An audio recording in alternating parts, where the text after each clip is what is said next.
You're all very welcome to this morning's practice news. News for members in practice, all for you. So let's just, without further ado, let's start into what we've got for you this morning.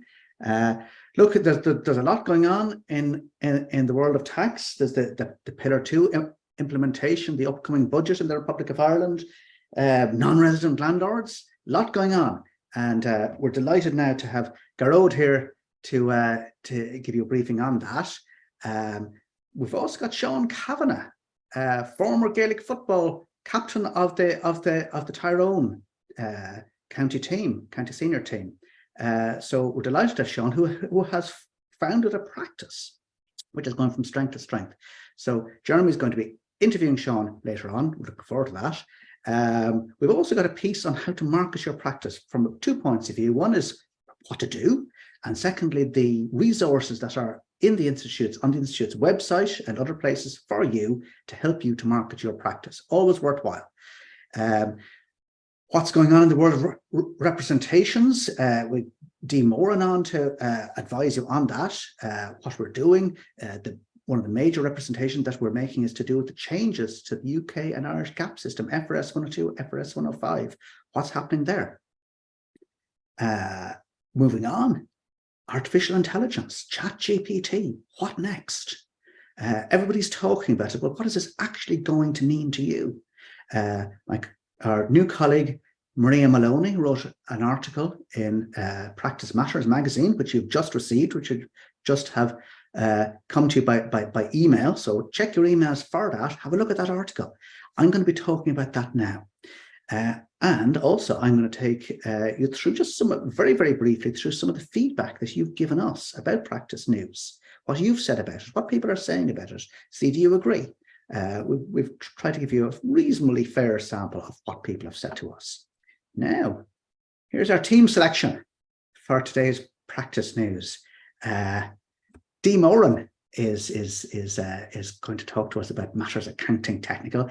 Dee, our professional accountancy lead. Then we've got a piece from Rachel Patterson, our marketing and insights manager.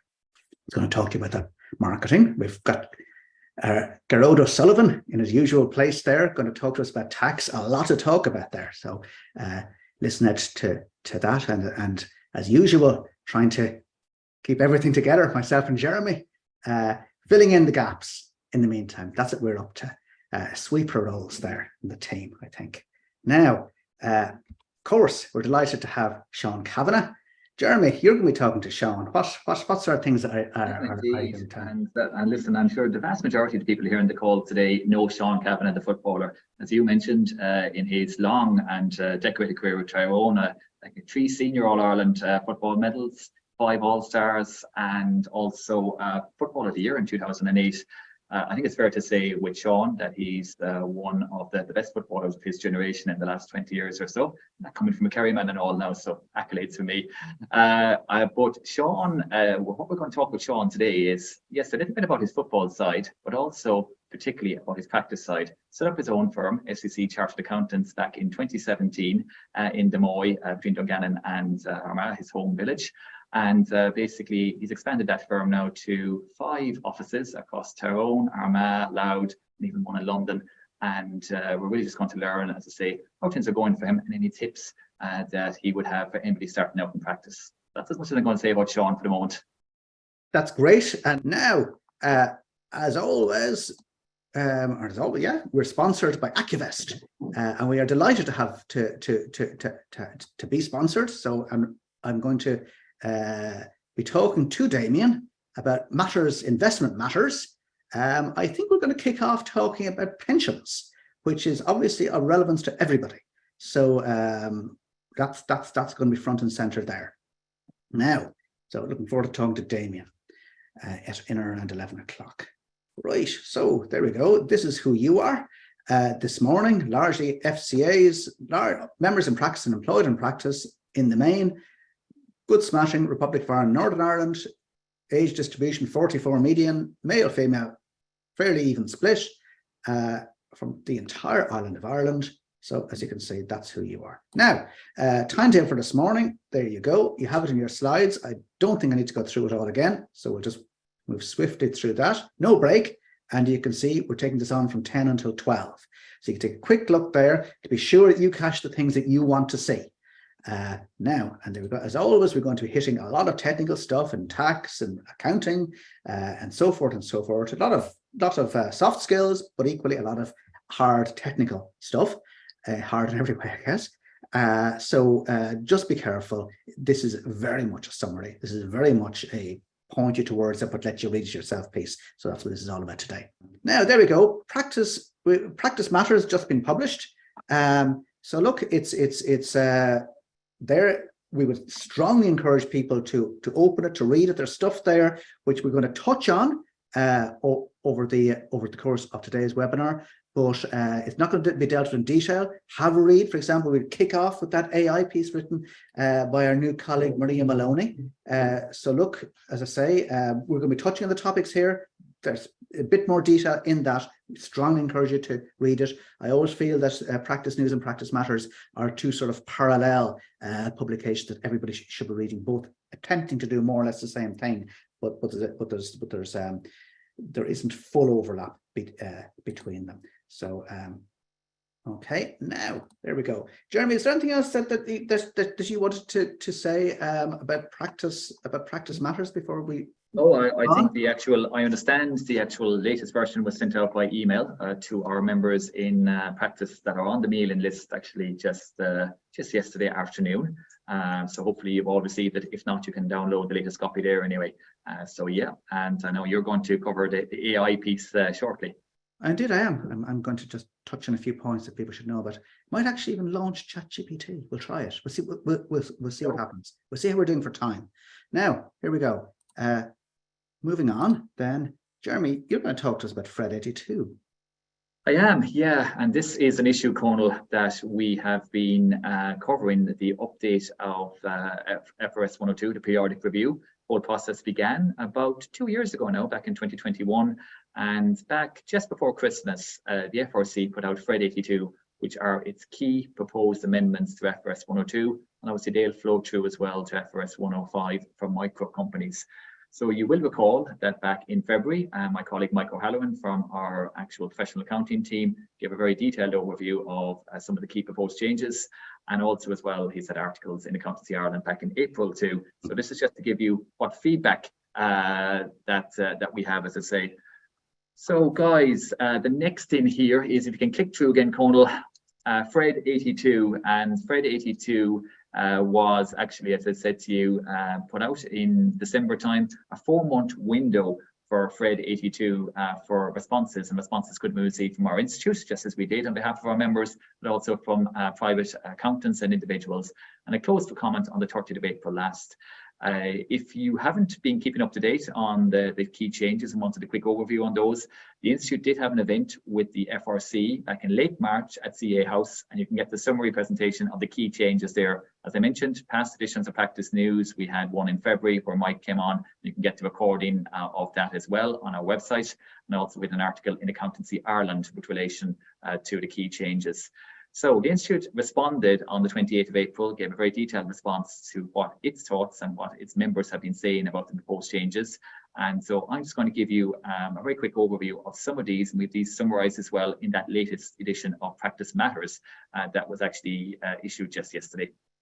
So Conal, can you click through again?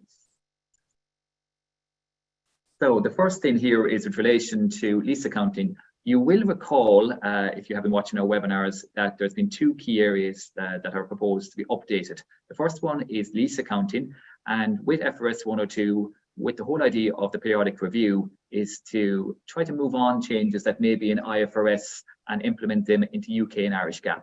And this is one example where the on-balance sheet model for lease accounting is now, that is in IFRS 16 for a number of years, is now proposed to move it into FRS 102.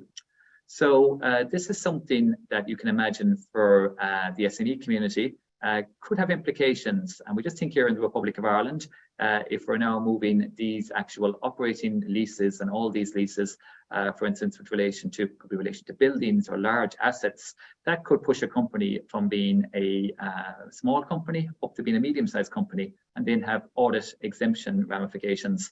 Also as well, for a medium-sized company with this, it's potentially going to become a large company, which would then fall into the CSRD reporting net in a couple of years. So just bear that in mind.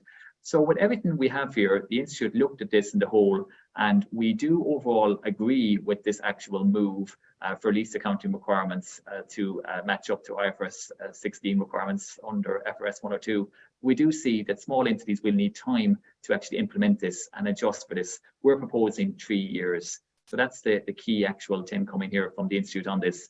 We're also looking for more guidance on the what's called the obtainable borrowing rate that's proposed here with relation to actual operating leases. If you want a bit more detail on it and what we're saying, of course, check out the actual response we gave there.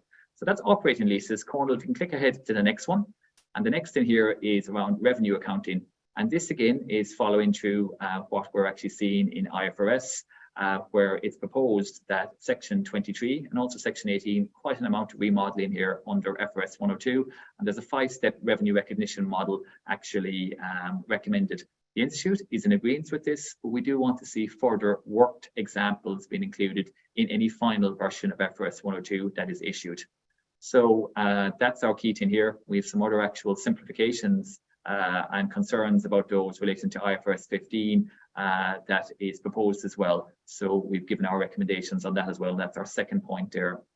What we would envisage here, just going ahead, and I'll be talking to Dee more and perhaps on this again after 11 o'clock, if you have any questions in this area, is that the FRC will of course take a number of months now to gather together what the recommendations are, and then that they would put out a final version of FRS 102 towards the end of the year. So that's the next step. But of course, we'll keep you informed anyway via our normal channels of this. And of course, then there will be a run-in period, we imagine, of a year or so as well. And we'll be giving you training courses on it. Cornel, that's as much as I'm going to say on FRED 82. I think you're going to tell us a little bit about that main AI article. Yeah, well, this is, look, I mean, the whole world is talking about ChatGPT. What sometimes I see is that not everybody's used it so far, but it's very, very powerful. Now, I mean, powerful and useful don't necessarily mean the same thing. But I think it's something that accountants need to be thinking about. You know, you see ChatGPT and you can see what it can do. It produces content that does look remarkably human. You can ask it questions, it answers your questions, it produces content. If you want to produce a set of slides, it'll do that for you, for example. If you want it's to write a piece on any topic that you choose, it'll do that for you. It'll write reports, it can give tax advice, God knows. That's where you find it. If anybody hasn't downloaded it by now, you can see there's a link to it. You need to set up an account. It takes 2 minutes to set up an account, create a password, and you're in. And it tells you how to use it, and then off you go. Just a few things to watch if you're actually going to use this thing, especially for your business. If you're going to try and use it for your business, first of all, there's this concept of hallucinations.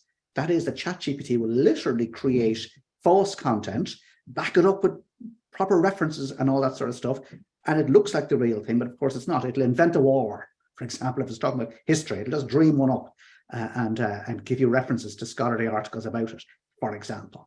It's capable of doing that.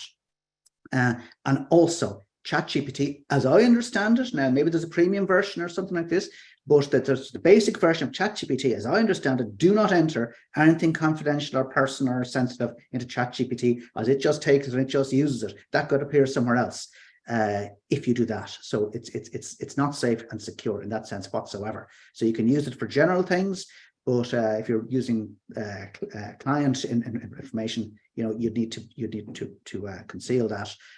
So that's it. But what's next?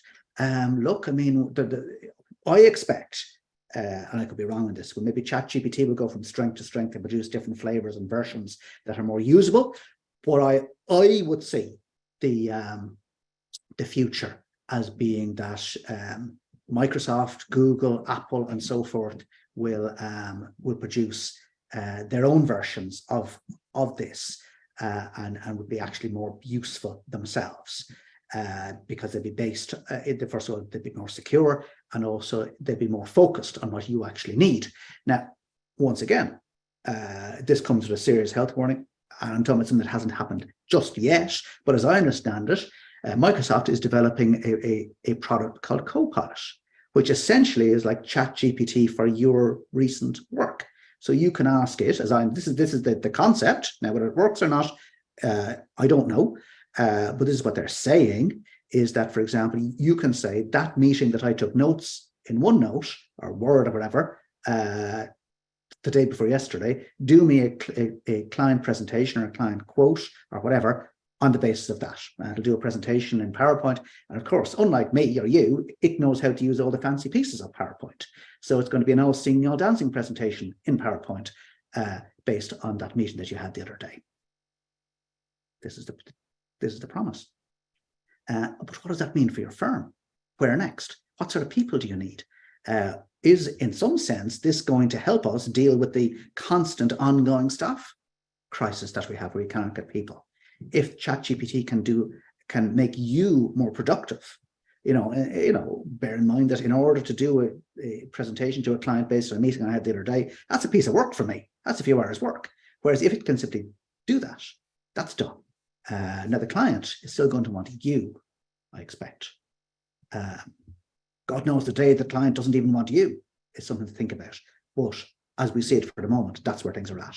It can make you more productive. That said, look, it comes with health warnings. It's obviously with ethical issues here. You know what I mean? You can pretend to a level of knowledge that you don't have. Okay. And look, I'm talking about it here, and yet I do have ChatGPT here. I had it a minute ago. Anyway. Let's see if I don't have it again. Yeah, here's ChatGPT. Let's put it up here. 2 minutes. Jeremy, now this is not rehearsed. If you're there, Jeremy, and I'm not sure that you are, ask me a question. I think Jeremy has absented. Gerard, step in here if you can. Ask any question of ChatGPT. Some piece of tax advice. Or how about explain the great work chartered accountants do for the economy? Let's see what it says. Go ahead. I'm going to ask a different one. I'm going to say, advise an Irish landlord regarding, can't type, CGT on the sale of a rental property. Good one. Of rental property. There we go. Now we'll just ask it that and see what it comes up with, right? So here it goes. Give it a chance. Hopefully it'll work now. And you, Gerard, you can tell me if this is if you don't mind, if this is okay. General guidance, right? Calculate CGT, calculating this, okay. Allowable expenses, deduct certain expenses, keep up records, and exemption each individual CGT, okay. Anything wrong there, Gerard? If we go back up, point 2, let's see what's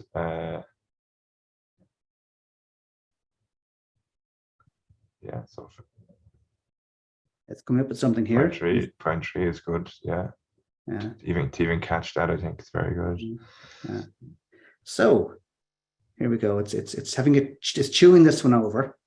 I'm not used to waiting 10 or 15 seconds for my tax advice. I think that's very, I'd write it, maybe word it slightly differently, but yeah, that's very comprehensive to bring in the stuff there about property valuation, the stand or the annual exempt amount. I think it's probably a bit Americanized in its language. Mm-hmm. But look, guys, here we go. It gives it tops and tails it with, well, you can't rely on this, which is true. But as you can see, this gives a degree of power to people who don't know what they're talking about. This is the problem. I could spout that stuff without having any real background to it and so forth, or indeed anybody. And a non-accountant could do that. But equally, an accountant can just check. They can just, you can just check your territories. But I mean, that's what you can do with ChatGPT. If you're going into a meeting, if you just want to go back over, sense check the advice you're about to give. You can do that if you still want with ChatGPT. We're not entering into any client documentation there. So there. If anybody in the chat wants to throw a question into ChatGPT who hasn't used it before, I would like to throw a question into the chat. You throw it into the chat, I'll throw it into that chat if it comes in on time. But there you go. Interesting times. One in the chat. Explain the week one basis. Right. Week one basis. Anything you'd add to that, Garo, just to make it a bit more? Explain the week one basis for payroll taxes. In Ireland? In Ireland, yeah, we will. Okay, so obviously unrehearsed, that came straight in from the chat. That was the first one that came in. And we'll just roll down to where it's answering. And Ireland's okay, and it's okay.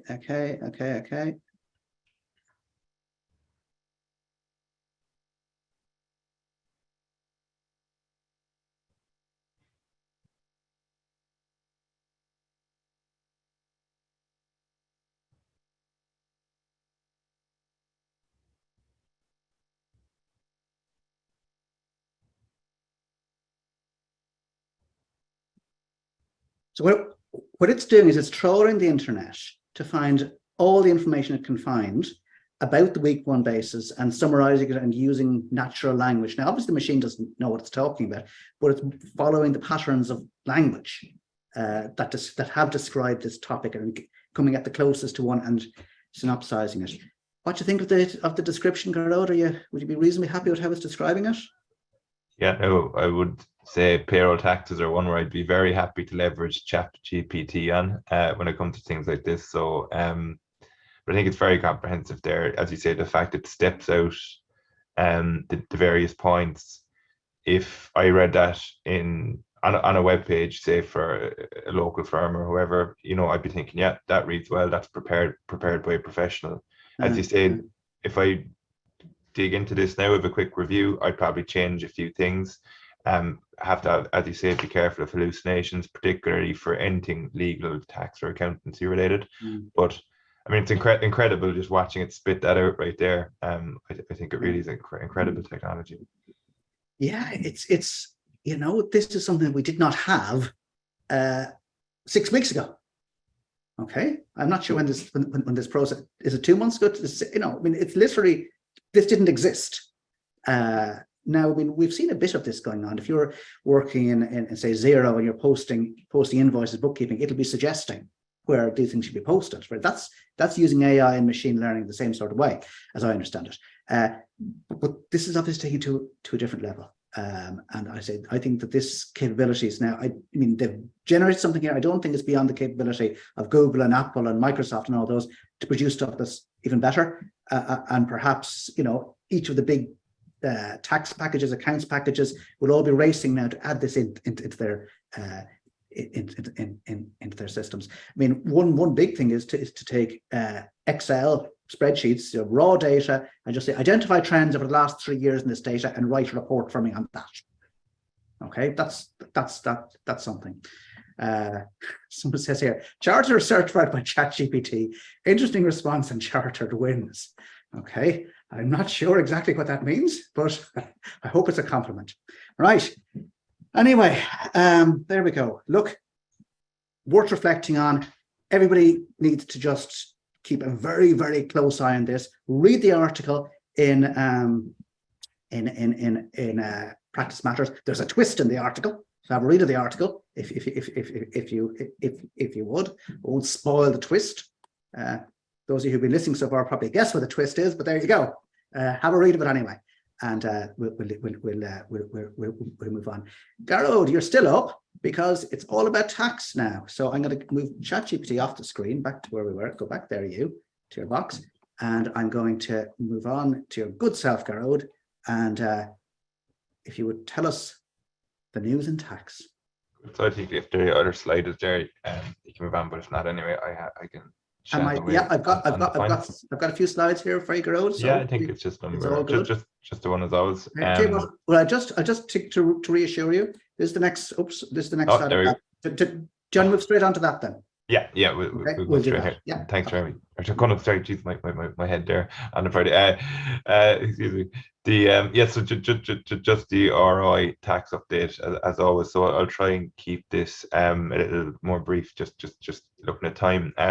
So look, conscious that the Pillar 2 implementation might necessarily be directly impacting everyone on today's call, but I think it's important to mention in the context of what's going on with our interaction with revenue at the moment, and also in the context of budget. That should be budget 24. So just a slight, that's my own mistake actually. So that's actually Could have spotted my that fault. myself.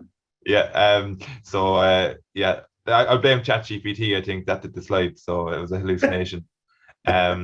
So yeah, but there's quite an awful lot of work going on between ourselves, the Institute of Tax, Law Society, revenue, and the Department of Finance, and this is all taking place via the TALC BEPS subcommittee. So the TALC is the Tax Advisor Liaison Committee, and some people on the call may already be familiar, but it's essentially the forum where practitioners and the various member groups get to interact with revenue on administrative matters. So with the TALC BEPS forum, the Department of Finance have joined forces with revenue, and now it's, I suppose, become a place where we can discuss legislative matters, which is a slight departure from the usual running order of things. But I suppose why I want to mention it today is that it is taking up a significant amount of resources across the board, both for revenue, finance, and for the various bodies, because we have to do various representations for it.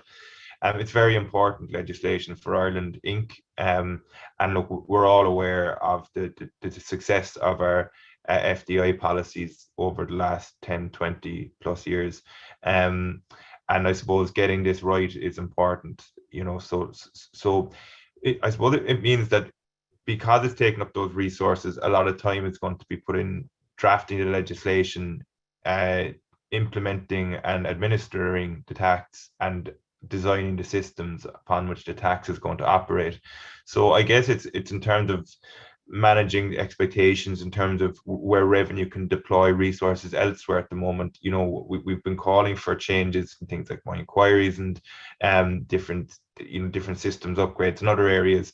But I suppose this will be the biggest thing in town for the next 6 to 12 months at least. And then it will be back to business as usual.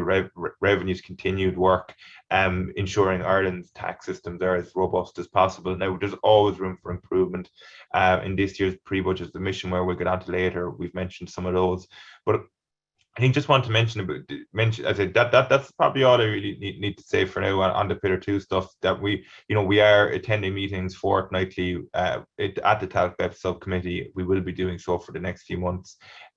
We've had 2 submissions in the last 12 months to the Department of Finance, with another one coming in June and July. So it's just to say it's important work, and it is going to take up some resources for the next few months. So I saw a question came in there about explaining the non-resident landlord withholding tax regime. So fear not, we can go. As you see, it's on the agenda right now. So I know this has been a sticking point for as long as I've been working with the institute, and indeed since long before, dealing with this myself in practice. I think it's just a baffling regime, and when you do encounter it, it's just you're kind of scratching your head going, look, what's the need for this? For those tax historians among us, of which I presume they're fairly few, it was introduced in 1969. So this was introduced at a time when there was far less information available to revenue, and obviously it was implemented to preserve the exchequer. Now there's significant information at revenue's resources, so we've been consistently arguing for the abolition, the immediate abolition of these provisions. So this new non-resident landlord withholding tax regime. So it's not necessarily new in the sense landlords who don't appoint a collection agent are meant to receive their rent. Non-resident landlords who do not appoint collection agents are meant to receive their rents net of this withholding tax from the tenant directly, and the tenant is meant to pay that over, which is, I think, happen in very, very few cases, because, you know, why would a tenant do that? It's just quite, you know, it just doesn't happen practically speaking. That's and we've always had workarounds in the Form 11. Sorry, I think my speakers have just gone off there. So hopefully you can still hear me okay. I think. Can still hear you, Carol. Yeah, So good. Good. Sorry, I just got turned off there, so not sure what happened there. But we'll continue. So this new regime is sort of revenues attempt to implement the Finance Act 2023 changes, and what those changes mean are that basically the collection agent or the tenant are no longer chargeable persons, but they can use this new facility to withhold the relevant tax. So there'll be a thing called a rental notification, which will issue every time you submit this withholding tax, and it needs to be done monthly. Now, it is a cumbersome system. It's not much music to anyone's ears, really. It makes it, I suppose, slightly easier to remit the tax, but it doesn't take away the obligation to withhold the tax on the rents, and it's still administratively cumbersome, and we will be including that in our pre-budget submission. My colleague Grania in the institute here, the other tax manager, has met with a delegation from Revenue recently to discuss the matter, and just to voice concerns that this isn't really a step in any direction. The only real step is to remove these provisions. So unfortunately, that's kind of all we can do about it for now, in the sense that, look, we'll have to, I suppose, we'll just have to wait and see how it develops now over the sort of coming weeks and months. The system does go live from the 1st of July. We're not, I suppose, then there is that gap between January to July, and that's still in place. So you can issue in bulk. So I presume the system is going to allow for back filing of the withholding taxes. But again, this saga kind of continues, and we are continuing to lobby on it. But for now, the new system is live 1st of July, and Revenue have written to relevant parties. To mention again, I think just want to mention, as always, the piece here around the exceptional contacts facility for practitioners. So I had a quick look as part of the pre-budget submission at the My Inquiry statistics, and they seem to be down a little on the 2021 figure. So for there was a bit of an uptake in 21, but they seem to be down again in 22. With all Dimension in Pillar 2 there, they're unlikely to have the resources to deploy to improve My Inquiries in the short term. But as always, Revenue are aware of the need for a good facility. I think, I suppose to give our services here their due, I think they are better than what you have in some other countries. But there's always room for improvement, and we obviously see the importance of that.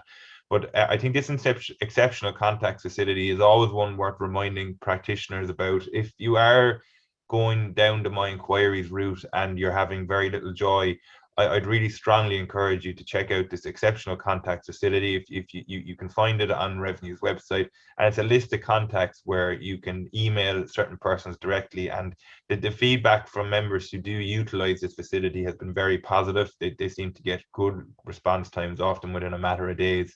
Of course, you do have to, unfortunately, go through the usual waiting period. So if you go straight to the exceptional contacts facility without a case reference or a prior email, likelihood is you'll be sent back to start from the start, and that makes sense. Otherwise it won't be exceptional. But for those 20% plus so of cases where there is a delay, this could be a real useful tool to have at your disposal.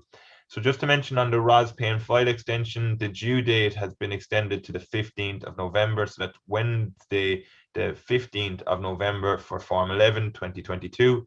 And that's the same for CAT returns for beneficiaries receiving gifts or inheritances with valuation date ending on the 31st of August. So remember, if that only applies if you're filing through ROS. But again, good to know that extension date has been confirmed for 2023. Just a quick one on the taxation of foreign retirement lump sums. This we would have mentioned a couple of months ago. There was the There was this thing called Precedent 28, and without going too into that right now, the question is the commutation of a foreign pension lump sum. So for those people that are working with clients with overseas pensions, Finance Act 23 introduced updates which brings the taxation of those lump sums into line with the Irish pension regime.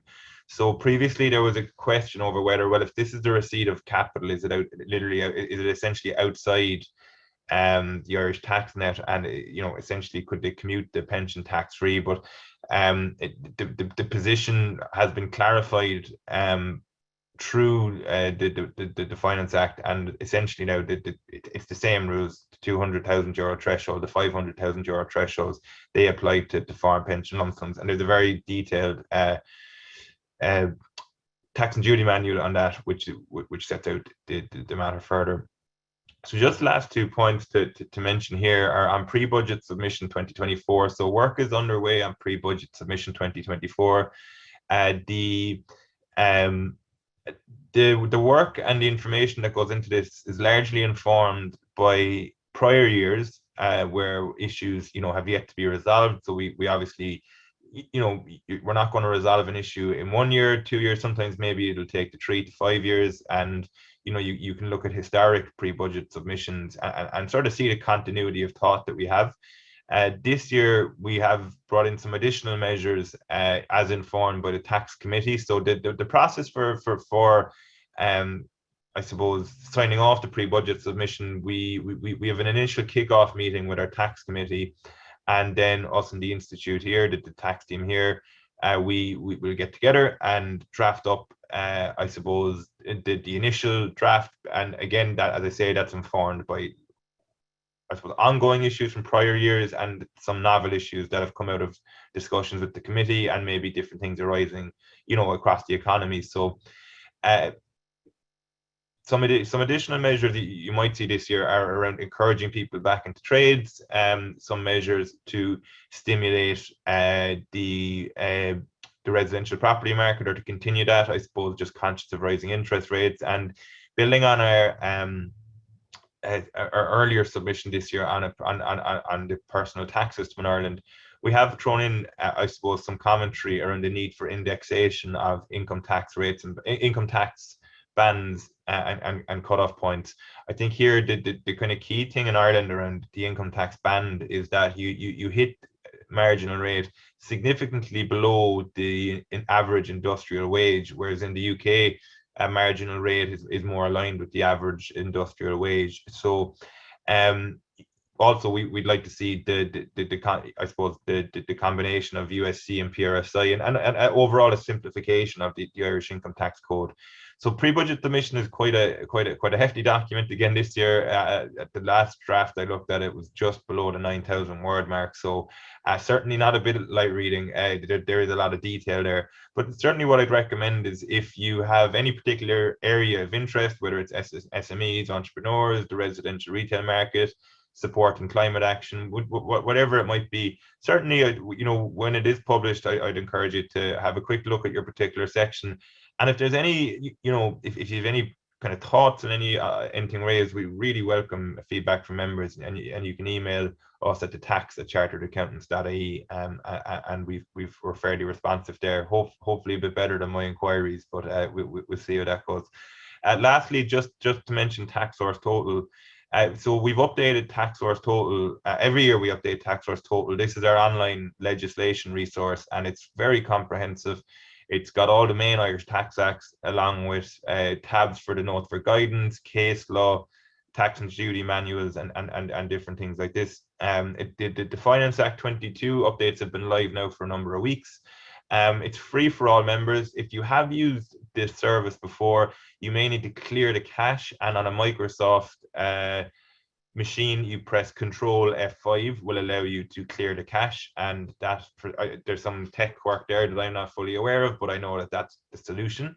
And as I say, it's a great resource. I've been using it myself in practice for the entire time I've been practicing, so the better part of 10 plus years now.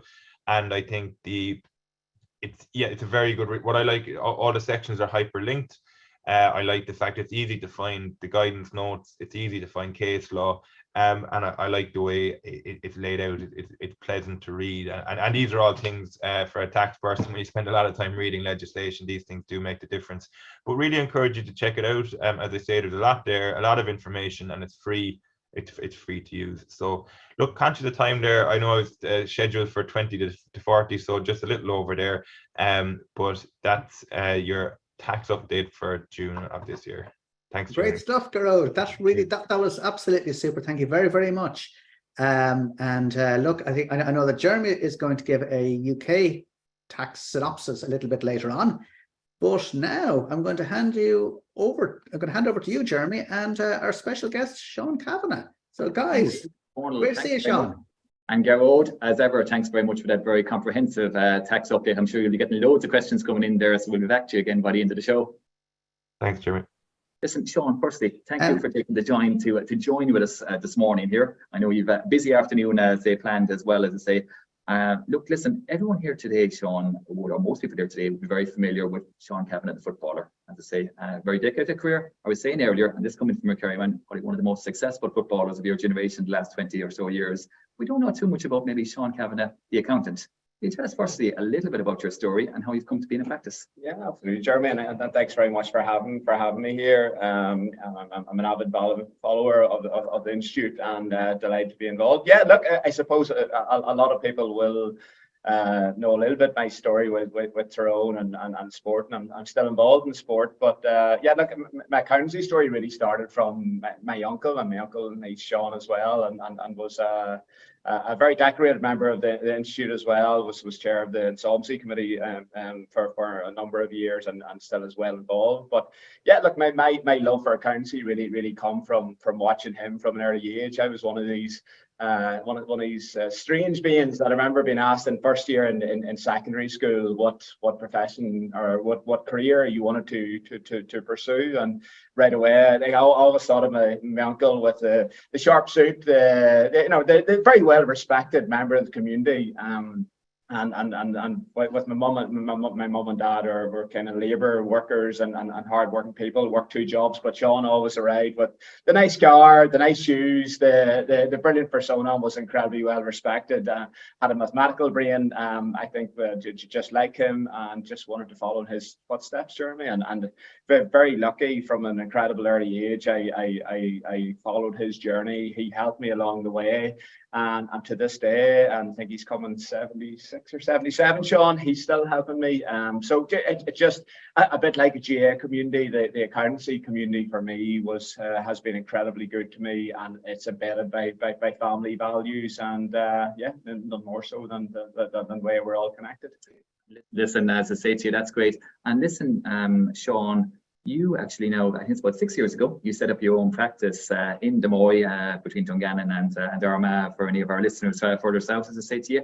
And you've really gone from strength to strength. I know you have over 50 staff, 5 offices across Armagh, Tyrone, even one in Louth and so on as well. And I know you'd be doing a lot of work over in London. Tell us what you were saying. Obviously, I think it was always an ambition to go yourself into practice and so on. But as you look back now, 5 or 6 years later, is there any tips or lessons you could give somebody who's thinking about going into practice or maybe joining into practice? Yeah, look, I think anyway, from me, it was always, I always had that ambition to grow. I always had that ambition that I wanted to, be involved with lots of people. I suppose maybe that comes from the sporting aspect, and for me, I know it sounds cheesy and corny in itself, but a practice team, it was not too different to a successful sporting team, because you have your high performers, you have your functional people sometimes, and I suppose even for me anyway, sometimes the empathetic, sometimes lower performers can knit people together, and it was I took the same approach that I played on with many's a successful Tyrone team to coming into business and accountancy practice. And so yeah, look, I've been very fortunate that I've been able to recruit quite well, recruit the type of personalities that I believe fit together and are going to form a successful team. I suppose having multiple offices sometimes can be a challenge in trying to keep people culturally together and going in the right direction. But the use of IT, and I know you were speaking earlier with the chat GPT, and it's something that I'm trying to get my head around the same way everyone is. But up to now, I suppose a high level investment into how remote working was going to be achieved, how our servers all collaborate with one another, how our CRM system handles a lot of sort of in between communication issues. We're forever investing in IT and people, and I think everyone who's involved in business is well tuned into that and has to be. And then marketing, I suppose I come from a little bit of a sort of media background. And I always understood the power of marketing yourself and being able to put out the messages that your practice wants to become. So, you know, I suppose we always try to look ahead and say, okay, well, what we're always striving to become something at any one point in time, and with the right marketing messages, we've been able to get that out there, bring in the type of clients we want to work with, and obviously you need the resources to do that. But when you match all that together, certainly it has worked out to date. There's always work to do, but certainly enjoyed the last 5 or 6 years in doing that. Indeed, actually, for my research for this, I was actually looking at your website there in recent days, and I know we had a chat there this last week as well. And later on, I'm actually going to give some marketing tips and talk about people's websites in general. But one thing I see, actually, your website is very, very crisp, very, very clean. We can see, and one thing we always think about for a website is that traditionally you just list all your services, but you give a lot of detail about your team and who you are and so on. I think that definitely draws in people as well, because your website is there for potential employees as well. And the one thing, you've built up a great team. I think I'm about saying 50 staff, and that's not easy to do in this present environment. Have you seen any particular thing where you say that's a point that I'm really reaching the young people, or is there a tip you can give on that, as I say to you? Yeah, well, I'm a huge believer in people buying into people, and I know I remember someone saying to me one time, you know, don't put all your good people on the website, because the recruiters will see them and whatever. But I never took that approach. I always took the approach of saying, you know what, I would rather promote our people. I would rather, because I do believe people in business aren't too dissimilar to even the sporting thing, whereby everyone does have a small bit of ego. As Irish people, we never like to talk about, about how we're good at something. But I do believe that promoting our people and promoting their skills and strengths not only puts them puts a practice in a good light in terms of ability and tactical resource, but also gives them a little bit of a nod to say, you're very good, and allows them to sort of fulfill their ambitions as individuals. So I suppose being able to do that, and we've always taken that approach from an early stage, has also then helped us attract friends of those people, maybe people from other areas that maybe want to become those people. So we do promote our people very well, and that has stood us in an incredibly good stead. We do get a lot of CVs in without sometimes asking for them, which is obviously a massive plus. So promotion of our people and allowing our people to achieve what they want to achieve has certainly helped us grow as a practice. No, I think that's very, very important, because that was a key thing that jumped out at me from that website, and I wouldn't unfortunately see that in lots of websites that I actually look at, is that it looked like a fun, vibrant, young place to work, as I say, a company that was going somewhere. And that's something that a lot of counselling practices can replicate with people. I know we're so busy, we don't think of that, as I say to you, and we're all just what who we are, our services, but we forget to show, we're part of the community, we're part of this, as I say to you, and that's very important in reaching out as well. I suppose going from one office to now 4 or 5 in the last number of years, is there, I suppose, any particular thing that you would say it must have been a big jump to go from the Moy, and I think you still have your offices back there, into Armagh? I know it's 8 or 9, it's only 8 or 9 miles and so on as well. Was there one, I suppose, particular piece of encouragement you give to people to say, look, I did it, I grasped it, and it's going well, as I say, because people would sometimes be a little bit, especially a couple of years in, they'd be a little bit worried about making that big jump. Yeah, well, I suppose we always had the ambition to have the multiple offices anyway, but COVID obviously was a massive turning point for us as well, whereby I think that it's a trend in the world that people just don't want to commute long distances as well. So we felt if we want to have a pick of a really good pool of staff, sometimes that person won't travel 40 or 50 miles, but they might travel 10 or 15. So sometimes our offices then become more hubs to begin with, whereby we opened an office and we said, you know, that will help us attract the people we need to attract to collaborate with the rest of the office. So the way in which we're set up quite often now is we have people commuting to maybe 2 days to a certain office, maybe 3 days to another office, but they could be working within teams. So someone in Dundalk is sitting in the same team as someone in Moy, is sitting in the same team as someone in Cookstown, and that allows us, I suppose, the greater reach to the pool of people that we need to be able to allow us to grow and to be able to, you know, knit the entire practice together. So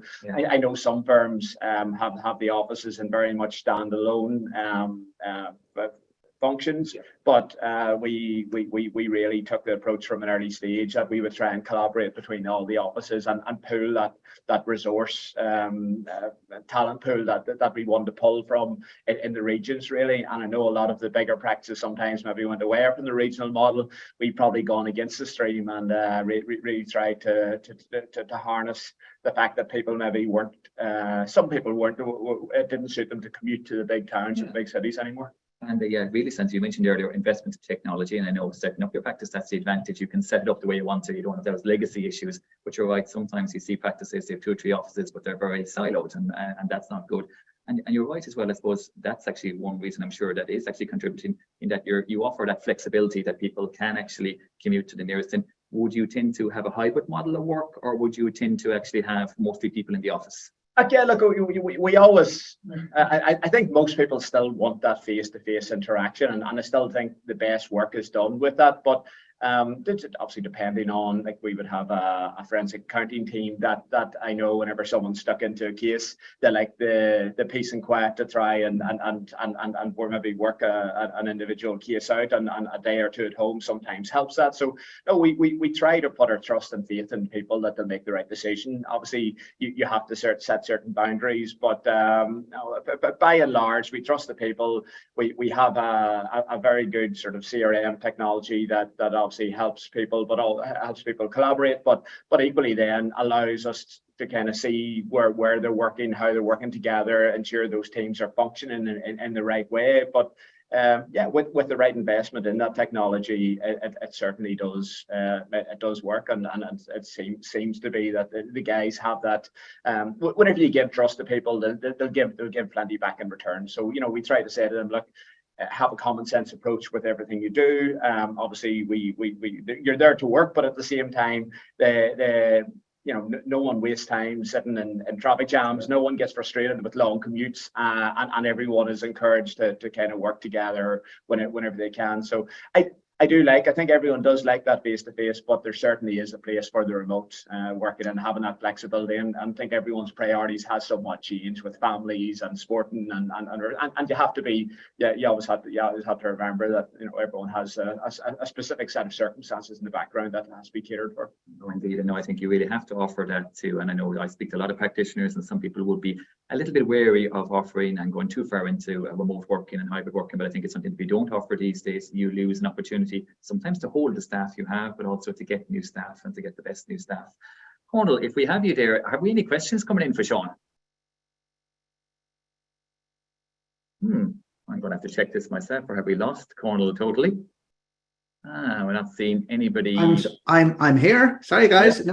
No, we don't actually have questions as such yet. I mean, I suppose we haven't encouraged them, so I'd give people a chance and see what comes in. Opportune time. Don't be shy if you do have any questions for Seán, as I say to you, on your work. I know I'd follow you a little bit on social media now, on LinkedIn and so on as well. And it's a topic we're going to touch upon. And obviously, it's a great way of reaching maybe our professional audience, as I say, be it fellow solicitors, lawyers, different things. I know you do a little bit of work over in London as well, as I say to you, and you've kind of grown that area of the business as well. That must be tough to marry all together. Again, yeah, I know it's strangely the London thing. I'm only 30 minutes from Belfast Airport, and I'm about 50 minutes from Dublin Airport, where I am. They're just out in between Moy and Armagh, so it's quite easy to do a commute over there, maybe in a day or 2 days, depending on how many kids I have to live that evening. But yeah, look, it does seamlessly work with Brexit in particular. There obviously is that need for. There's a lot of groups set up with maybe Irish. And UK group structures, and we've been able to harness our sort of knowledge in those areas with the office on either side of the border, really, to service clients over there. And it's good to have that, even though we're in a more rural location than we're not in Belfast or Dublin yet, but to be able to go to London gives us that little bit of a sort of city feel as well. And look, our staff sometimes like a little bit of the prestige of being over in around the big city. So that certainly has worked, and being able to work remotely and share files remotely, etc., with the systems we have certainly allows us to do that as well. Brilliant. I've been concentrating, I suppose, all on the positives, and there's so many positives here as well. But we have to be realistic. I suppose there are some challenges as well. And as you look ahead, and I'm sure you have other plans for the future, growing practices, maybe more offices and other centres you mentioned as well, what would be one or two of the challenges you see? And have you any tips, I suppose, if you try to overcome these? Because these will be common to lots of accountancy practices in the coming years. Look, I suppose there's always challenges, and again, the beauty for me is that I do always look back at the sporting thing.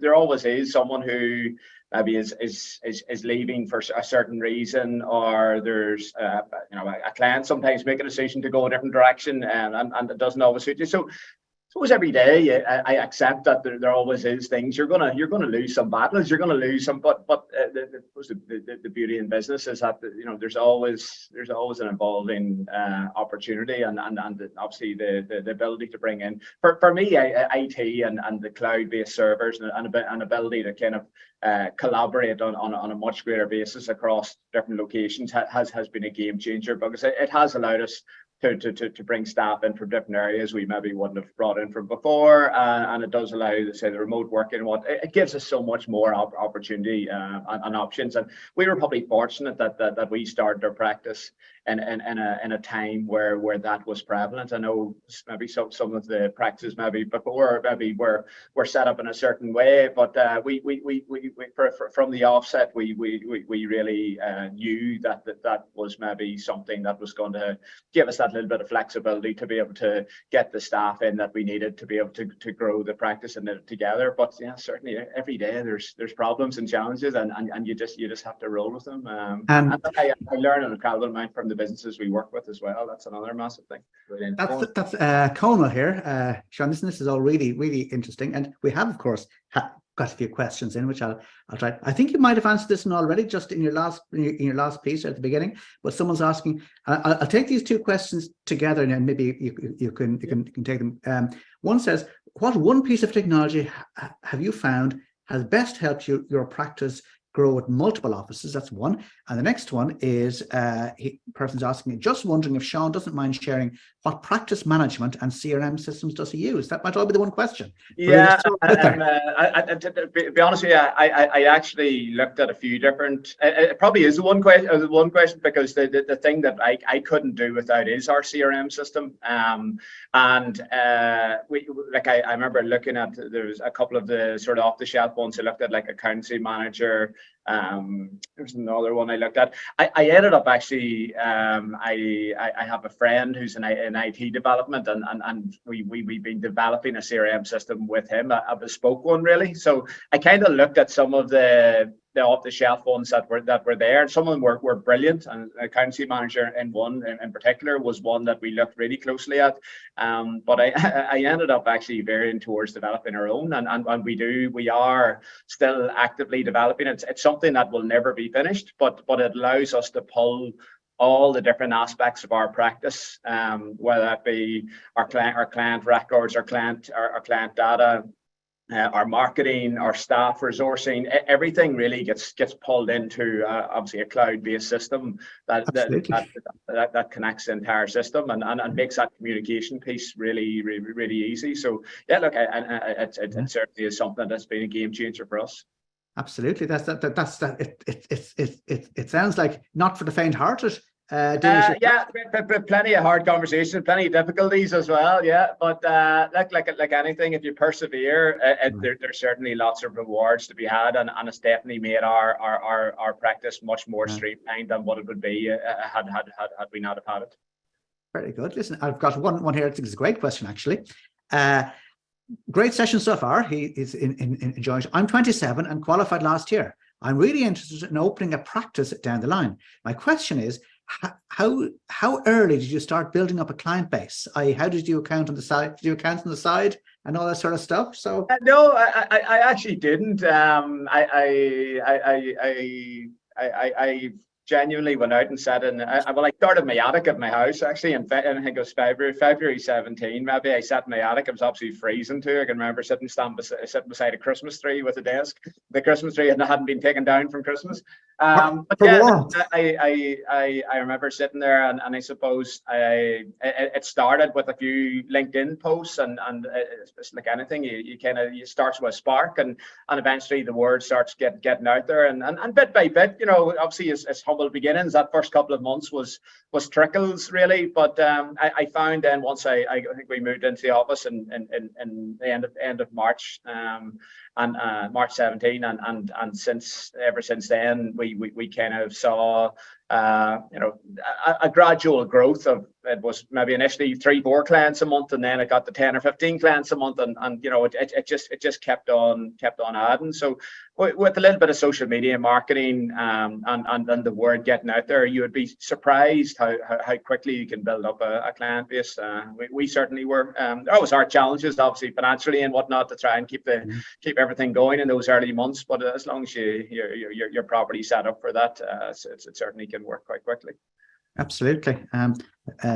Yeah, look, that social media element seems to be the advice these days. Like if you can get, like, most people should be able to get quite a good following on LinkedIn before they ever go into practice, and therefore you immediately have an audience there to say, I am now in practice too. Is that how it worked for you? Yeah, and I suppose it gives you a great opportunity to almost promote what type of accountancy and what specialisms that you have.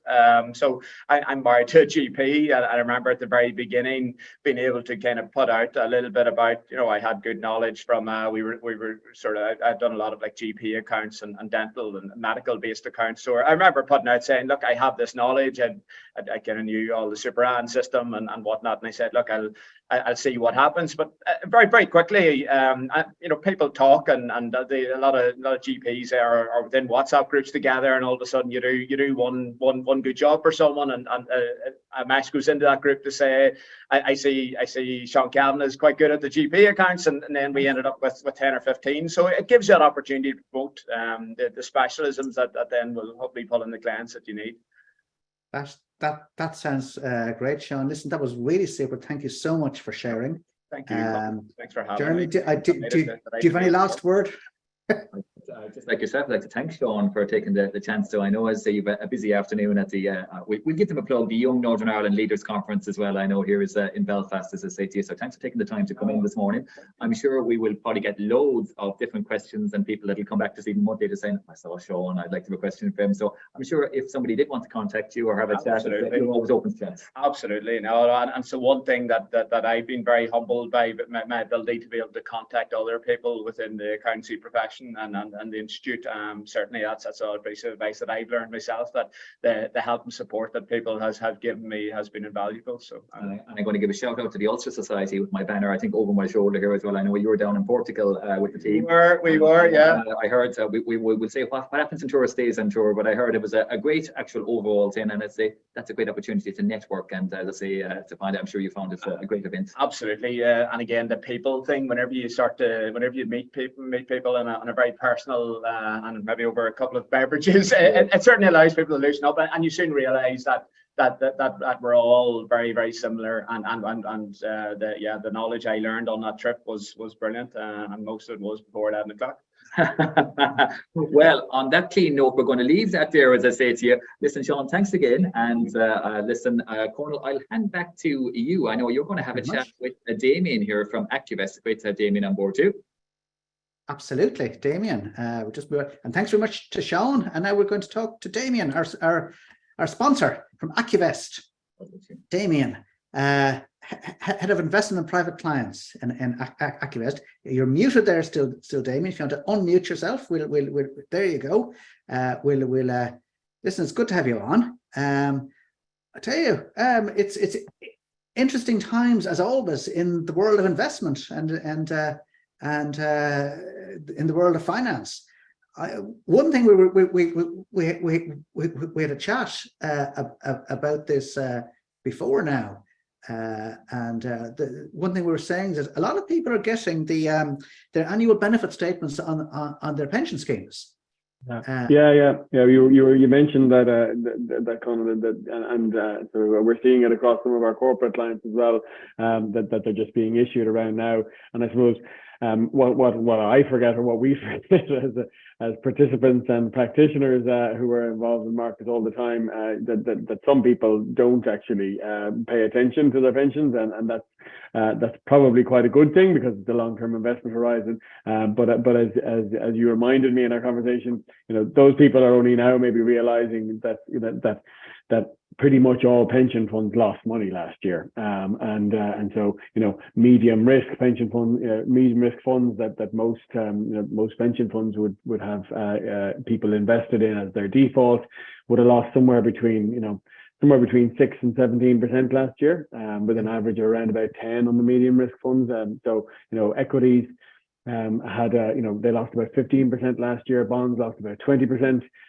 So it was a very bad year. Interest rates went up. We had inflation was very high. We had a breakout of a war in Ukraine, and economic slowdown and lots of fears and concerns. And so it was a very bad year for all investments, I suppose, primarily driven by the fact that the central bank started rising interest rates and talked about finally needing to get inflation back under control.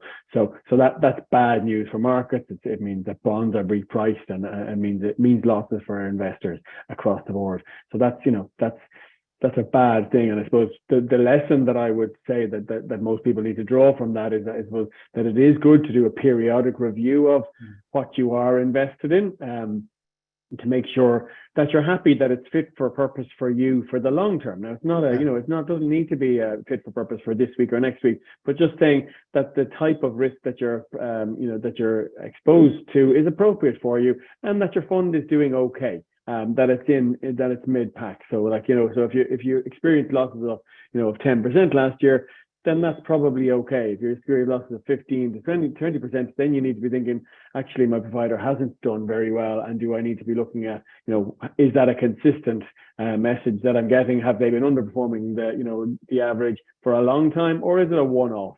And so you need to maybe talk to an advisor or talk to the pensions trustee if it's a corporate scheme about that. I suppose on a bit more of a positive note, this year to date we've had a little bit of a recovery. There's a few reasons for it, but equity markets are up about 8% this year. Bonds haven't really changed very much, and therefore they're relatively flat, a little bit positive year to date.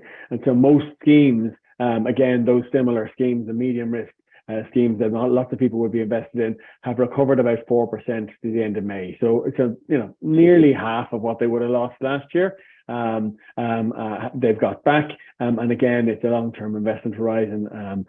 From now, what we focus on a lot when we're advising people and institutional things is looking actually from here forward. So you always need to look at what you have. Is it the right stuff? But actually, is it the right stuff for the future, not for the past? Because we can't correct the mistakes of the past, obviously. And how we see things at the moment, we've got inflation is still very high. Interest rates are still likely to increase a little bit, albeit that we won't see the level of interest rate increases that we've seen over the last year. But we have, because interest rates are now starting at 2.5% to 3%, and so therefore it's unlikely that they'll double again. And they'll double from that level. But there's a lot of uncertainty out there. We've still got slowing economic growth. There's positives, and the markets are positive this year because, if you look at what's happened, the data that's coming through looks like there's a possibility of recession being avoided this year at least. which is good. Means that potentially, this soft landing on an economic basis might happen. It might be achieved.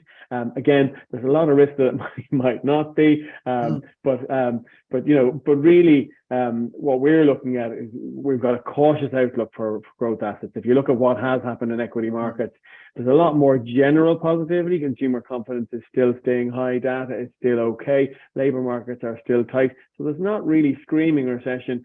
But what you haven't seen yet is people necessarily being fully impacted by the level of inflation that has come through, and it is still high, and the central banks are still likely to potentially take more action. If you look at the returns that's been earned in equity markets, of that 8% that I talked about earlier on, about 6% is down to the tech sector in the US, and so lots of the rest of the market is pretty flat for the year because there's still a fair degree of uncertainty over the medium-term picture, the short to medium-term picture for corporate profitability. Obviously, the tech sector is flying. A lot of that is down to huge optimism around AI, artificial intelligence, and what that can do, what opportunities it can open for companies like the big, I suppose, the big flagship example of it is NVIDIA, which is more than doubled in value and is now $1 trillion company. Doubled in value this year. $1 trillion company now out of, not out of nothing, but a massive increase in value. And the knock-on implications of, is tech going to be a big winner from this? Is it going to drive through massive productivity improvements across the corporate sector? It may do. I suppose it's still too early to say. From our perspective, what we're advising clients to do is really stick to their long-term strategy at the moment, but to stay aware of investment opportunities. If it falls in market, then they need to be diving in. One of the big opportunities that we are seeing that is sort of available now is that people with cash can now earn returns of about 3%. Money market funds are yielding 3.1%, which will increase again as interest rates will go up probably next week and potentially again next week. So you're talking probably a prospect of 3 to 3.5% returns from having money in a money market fund versus bank deposits rates, which are still somewhere between 0 and 1, depending on your bargaining power and your comfort level and what banks you go to.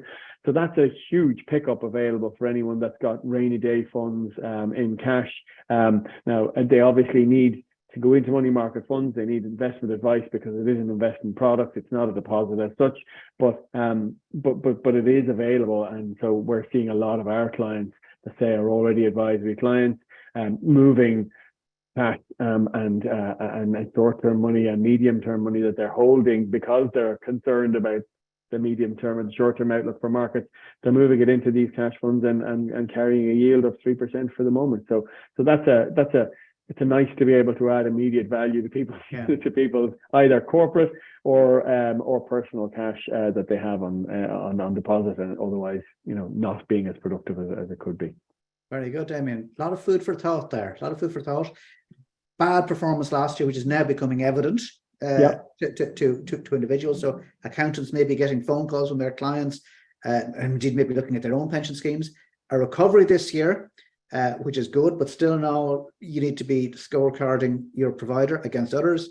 And some good news around what you can do in terms of investing in cash. There are some cash products out there, some cash funds that people can look at, which are delivering positive returns, which is more than last year. Some very interesting takeaways there. As always, we would advise our members, don't give advice that you're not both knowledgeable, qualified, and registered to give. You may hand it over to a professional, but there's a certain level of awareness expected of you, which hopefully, Damien, that has given to people. Thank you very, very much for that. And not at all. Hearing from you again next time out. And once again, we really appreciate the sponsorship. So we'll talk to you again next time. Thank you, Damien. Take Always care. Happy to help. Take care. Thanks, guys. Look after yourselves. Now, Damien, Conal, great session there, as I say to you. I know it's only a few minutes, but it's great to get that overview of the markets from a professional like that. Listen, next up is our professional accountancy leader, Dee. And Dee, hopefully you can hear and see us there. Yes, I can indeed. Thank you very much. No And worries at all. No worries at all. Dee, I know, as ever, your team in the professional accounting team and the wider advocacy and voice department, you've been very busy interacting with different departments, be it the Department of Enterprise, the CRO, but also taking a look at some things on the UK side as well. So listen, I'm going to hand over the floor to you. Some of these issues, I know you've been a regular attendee on our practice news sessions over recent months.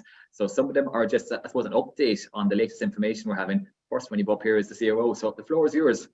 brilliant. That's lovely, Jeremy. Thank you very much. And I have to say, I did receive my own pension statement during the week, and it didn't make for happy reading. But anyway, hopefully this year will be better. So first one up is just a reminder on the CRO form. So this coming Sunday, actually, directors will have to provide their PPSN when filing the forms A1, B1, B10 and B69, and so that system will be up and running. You'll be able to input the PPS number on the forms, and anybody who doesn't have a PPS then will have to use the form VIF. You know, we've chatted before about the fact that the names and the date of birth go to the DSP. The CRO have added quite a handy little form, actually, which is if your name with the Department of Social Protection is different to what it is on the CRO, to actually include it. So it looks like they have put in a couple of extra fields so that in terms of matching, that should be made easier. So we will see how that works, and we'll obviously keep in touch with anybody on any queries. But I think just adding that form will certainly make it easier. You know, as ever would say, take action now, because obviously there is the loss of audit exemption if everything hasn't been filed. So if you are waiting on a VIF, or you're waiting on a director to provide a PPS number, well, that just may mean that the annual return is late. And also just consider the permissions for the processing of any data. So if you hold a PPS number for a separate reason, you may not be able to use it here. So you just need to keep that in mind. We have produced a technical alert, which is Q&A on this. I think you might find it useful. It kind of just goes through the requirements, but we have done some practical guidance on the next steps also. So that's the link there. It's on the Institute website. And the FAQs on the CRO are quite good, and they are adding to it. So would encourage you just to keep looking at that if you have any further questions. And there is also an information note from the Corporate Enforcement Authority. So I would say just keep us informed of any issues that there are on this.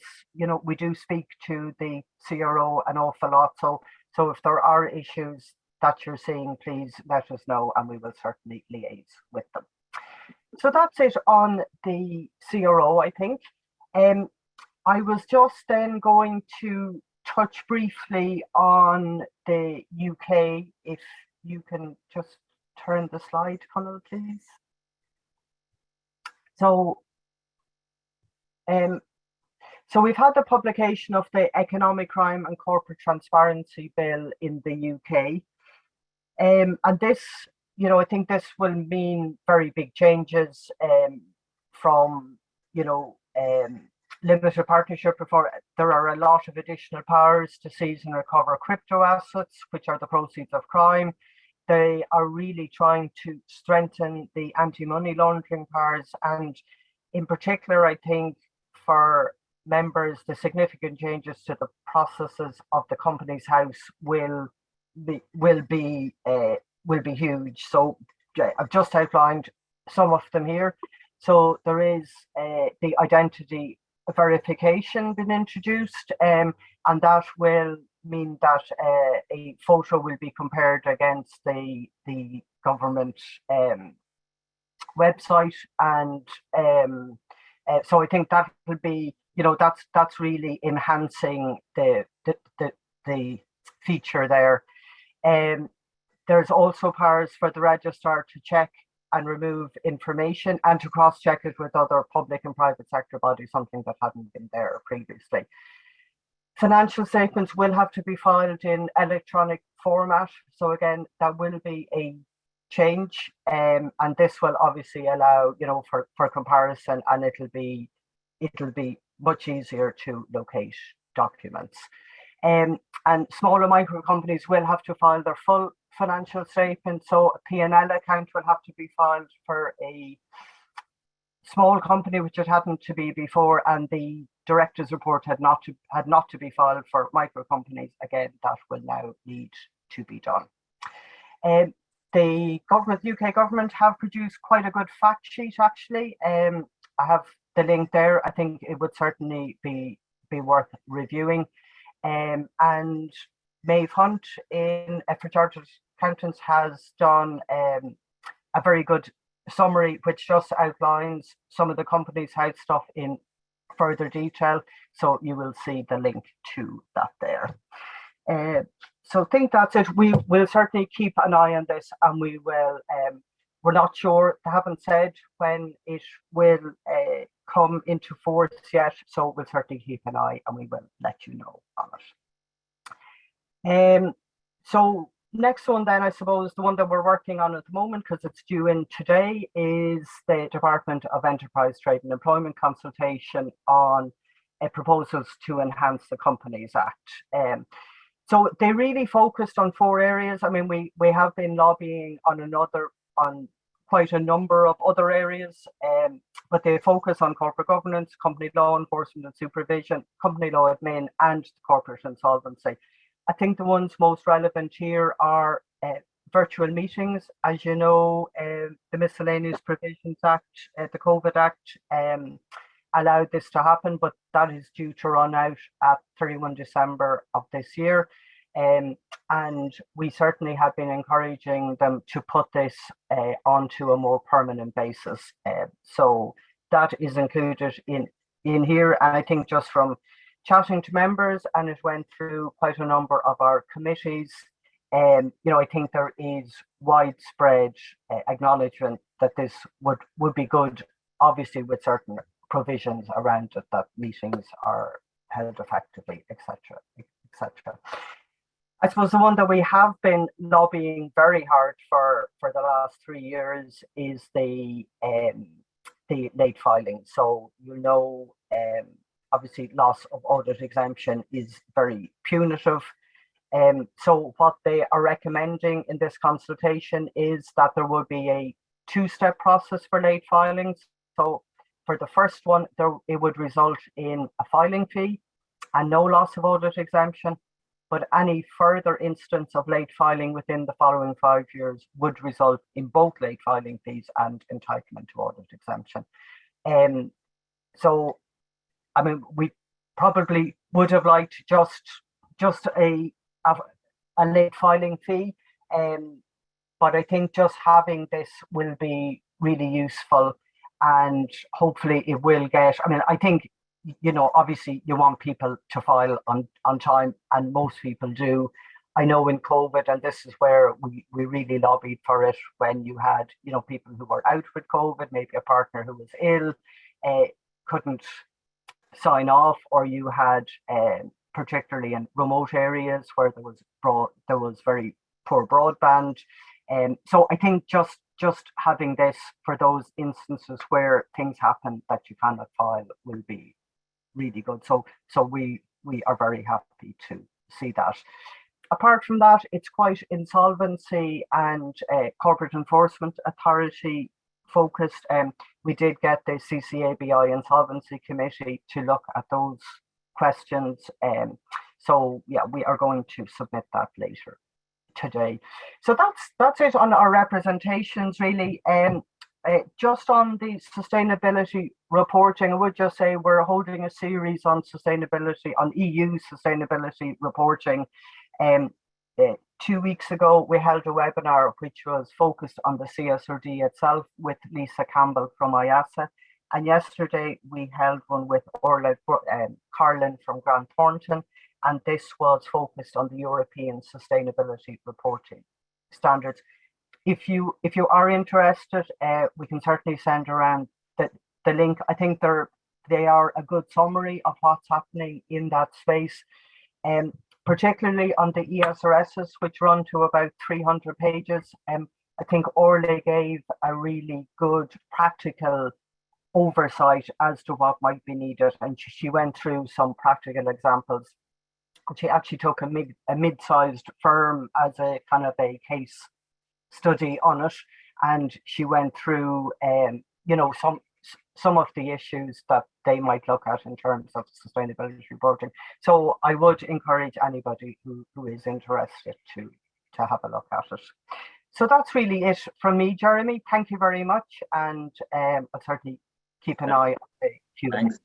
Thanks, Dee. As ever, a very thorough overview of, particularly around the PPSN numbers for the CRO. We all wait with bated breath as to how that's going to go and so on. Hopefully it's good, and it's good to see those extra forms to tie things in. The real weak point is tying everything back into the Department of Social Protection information and so on, but hopefully that won't go too badly. And as I say, we will be keeping constant interaction, your team, with the CRO on that, and that's great. You mentioned the CSRD free webinars. I've attended the last couple myself. As I say to you, I found them very insightful, and I'll see a lot more information coming along on those in the coming weeks. Just to say to everyone, if you go, those are free webinars, and they're actually on our Institute YouTube channel. So the recordings will be up there, as I say to you. So there's a lot of free materials, including our practice news, actual webinars and past recordings as well. So if you're not familiar with the Institute YouTube channel, go on and you'll get lots of free webinars and CPD and so on as well. Dee, thanks again, and that's great. Conal, I think you're going to tell us about some of the feedback we've been getting over the last few webinars, some of the good and the bad. Indeed, yes, and thanks very much to Dee also. It's been good news there on the audit exemption front, Dee. I mean, that's going to change how a number of people are going to run their practices.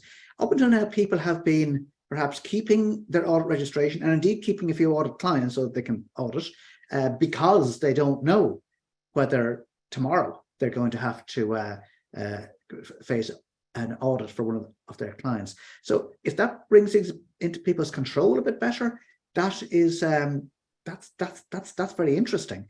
And it also changes the dynamic with CRO, because if you can be late once in your CRO filing because of a CRO issue, maybe it means that you don't automatically have an audit on your hands.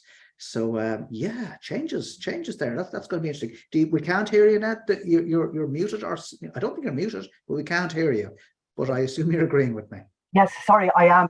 Conor, I think that this is, as I say, we have lobbied CRO and enterprise trade and employment really hard on this, because we did see some very sad instances in COVID where people just literally couldn't get into an office, hadn't got broadband, etc., and things happen. So just having that there, I think, is absolutely brilliant. But you're right, it could change the way that practices think. It does, yes, absolutely. So look, watch this space. I mean, people should be taking note here. This is something people have been asking for a very long time, is substantial relief from this provision. So let's see what happens. Let's see how people respond to it. I guess it's over to our practitioners to make their decisions based on what's coming. Now, it's not just here yet, but it looks like it's coming. Yes, and I think I think they will move quite quickly once they have been through. And this, obviously, the virtual meetings runs out at the end of this year, so I think they will be keen to have amendments through as soon as they can. So absolutely, we do have a quarterly meeting with enterprise trade and employment, so we will certainly keep in touch with them and let members know of any updates and when these might happen. And well done on the lobbying. It's good when things do land. I mean, obviously, government finally make their own decision, but certainly they take our lobbying into account. And thanks for that. Grand, thank you, Dee. Now we're going to move on to your feedback. Now, I think we'll take this one quite quickly. I think time is definitely against us. So I am just going to do this briefly. Perhaps we'll come back to this in a bit more detail, but suffice to say, here's just a reasonable sample. We've got hundreds. Obviously, we have several hundred now, sort of verbal responses that we've got from people. Generally speaking, the overwhelming response to people from people in terms of scoring is that they're very satisfied and that they would recommend this to somebody else. You know, obviously, there's people who are not happy, but overwhelmingly, we seem to be landing with the people who come to Practice News and come back again and come back again. People love the tax update. Garrod, if you're still there somewhere, they love your tax update. I think, and so for Nora who went before. So good, just put that out there. That comes up again and again and again, and we're jealous. We are jealous. But that's what lands with people. Now, the variety of topics also. It's, you know, people like to get a variety, a magazine type program, so we'll just keep doing that. That's what we do. They like that. Well organized. Thank you very much. Good number of speakers on. Questions answered on chat. I mean, once again, this is something which we are enabled to do, to actually answer the questions as they come in, and we do that. It's all about the interaction. I think that's very, very important. Somebody put a very nice message there. I just thought I'd print it in summary, but it's a great summary of news and info that's relevant, and also lovely to be part of ICAI community in a friendly environment. The down-to-earth nature of the speakers makes this a great experience. I want to look forward to every month. Thank you very much for your comment there. We don't know, all these things come into us anonymously. I don't know who said that, but it's good to hear, and it is reflective of a lot of the comments that come in. That said, we'll just finish with a negative one. This is in about the proportion that they come in, positive to negative, so I'll just throw this one in. Overall, too much time spent on introductions and UK stuff. Okay, tax section was the most relevant, best percentage there. in a negative comment, it was still the tax was always there. But look, too much time spent on introductions. Yes, we're hearing that. We've endeavoured to cut that down and explaining what it is. I think you probably know what it is by now. UK stuff, much more difficult to one. Look, we've all signed up. From day one, when you started training, you signed up to an all-island institute, of which we're very proud. So look, there's always, that was from an ROI person, I expect. So, we're always going to present both sides with a degree of balance based on the numbers of people and indeed the issues that come up and the importance of them. And there's also great learnings to be gotten from both jurisdictions. I always learn a lot about what's going on in the UK. I expect a degree of vice versa, because you know the jurisdictions very often take the good that's happening, so you get a sense of what's going to happen next by learning what's going on in either Ireland, Republic of Ireland, or the UK or Northern Ireland, depending on what the issue is. So there we go. So look, yeah, we do try and keep it in balance.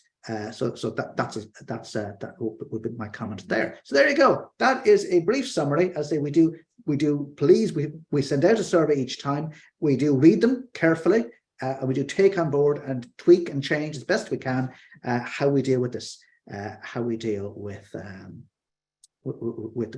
Practice News. It's changed a little bit over time, not much. I think we've got a reasonably good format which we use. And one thing that certainly has changed is that Jeremy is now does a lot of the broadcasts from Belfast, which you know it's I think is very good to do. And once again, it brings back to the idea of you know our two jurisdictions, which has a lot of advantages. Sometimes people will find that they have to listen to content which you know they may feel is not as relevant to them as it might be. But as I say, there are advantages in that. And we're taking your comments on board. There we go. Now, I think we're now moving on to a piece recorded by Rachel about marketing, marketing and insights. The slides will read it. Marketing and Insights Manager, that's Rachel, and she's going to talk to you about marketing your practice now. So this is a recorded piece. So Chris, over to you if you would play it for us.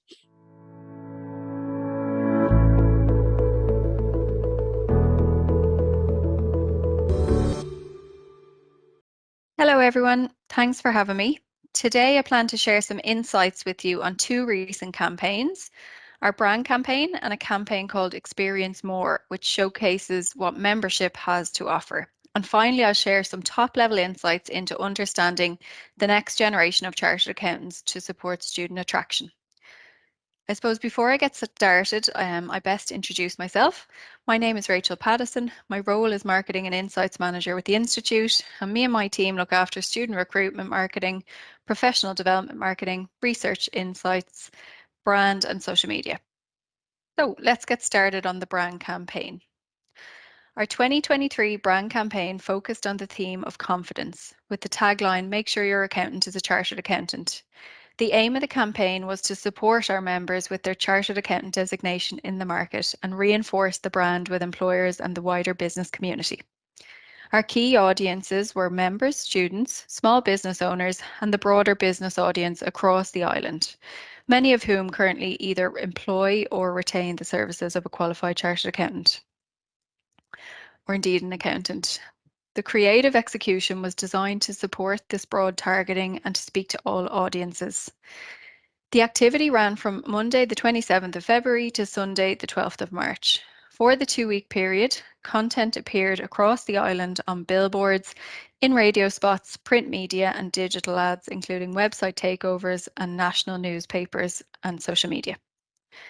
Radio stations across the island were selected as the best match for our target listenership of business decision makers and included primetime slots on RTE Radio 1, News Talk, Today FM, Cool FM, Downtown FM, U105, completing the mix in Northern Ireland. The campaign also included digital out of home in Dublin, Belfast and Cork, and you can see some of the examples here, and hopefully you did see them out and around the different locations. There was also digital coverage across the Journal.ie, Independent.ie, Belfast Telegraph, Cork Bio, Galway Bio, Belfast Live and Dublin Live. The objective of the campaign was to communicate the position of chartered accountants as Ireland's leading business qualification. In the short radio advert, the emphasis is on having confidence that business decisions are made based on real knowledge and expertise. The key message being, when you employ or retain a chartered accountant, you're benefiting from the unique skills that give you confidence and confers real advantage to your business. So I'm just going to play the short radio ad, just hopefully you did hear it, but just to remind us. Confidence. In business, it's a must. Confidence in your team, your advisors, and your information. Confidence that the decisions you make are based on real knowledge and expertise. Make sure your business moves forward with confidence. Make sure your accountant is a chartered accountant. Visit charteredaccountants.ie today. So at the end of the radio ad and with all of the digital ads, listeners and viewers were directed to the Institute's website. They were pointed towards a dedicated section of the site, providing more information to both the public and members that built on and enhanced the campaign. And we know from our member research last year that active promotion of the brand is highly valued, and demonstrating such value is a key area of focus for us. This activity is also an important investment in building profile and demonstrating the real benefits in retaining or employing a chartered accountant. Confident. Okay, so just in terms of, I suppose, the outcomes and measurement. So the campaign achieved over 8.5 million impressions with over 10,000 engagements, including positive member engagement and feedback. And to support the campaign, we launched a competition for members to incentivize them to share the campaign across LinkedIn and Instagram. This extended the campaign's reach by almost 42,000 impressions and generated over 2,000 extra website visits. And of the valid entries, one lucky member based in Wexford was randomly selected as the winner of our €300 Blue Book voucher. And you can see some examples from some of the other shares from members. So again, just demonstrating, I suppose, the value of that whole member advocacy. So getting our own members to really kind of help us push that message out. Great, so that's it on the brand campaign. So the next piece I'd like to share is a little bit around that Experience More campaign, which I mentioned in the intro.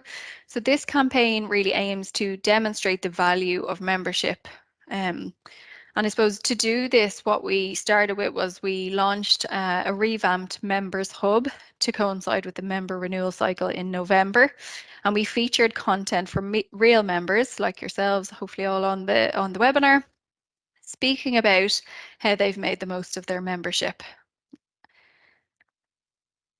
And these are the 8 areas that we've focused in on. So groups and societies, partnerships, communication, your brand, knowledge hub, support and well-being, professional development, coaching and recruitment. And I suppose like they kind of do what they say on the tin, but it's really around kind of showcasing to the wider membership all of the valuable support services and resources available to the community. So rather than me kind of talking to them, I'd like to just share a short video of some of our lovely members who did take part. So I'll just play that. It's quite short, and hopefully you've seen it, but if you haven't, all the better. Remember, you have access to CA support should you need it. The Sustainability Bulletin and resources are invaluable. The Institute's partnerships around the world enable members to make real connections with other professional bodies and Institute overseas chapters. Getting involved in my local charter community has been such an enhancement to my career. I built connections and made great friends. Their social media accounts are a great way of keeping up to date with upcoming events and industry updates. The Institute's professional development programmes are designed for chartered accountants, taught by world-class experts and focused on relevant areas. I am proud of having those letters beside my name. They demonstrate the rigorous training and exemplary standards demanded of members of our Institute. The careers team at Chartered Accountants Ireland gave me the confidence I needed to secure my current role. Experience more. Experience more with More. your membership. With your membership. Your membership.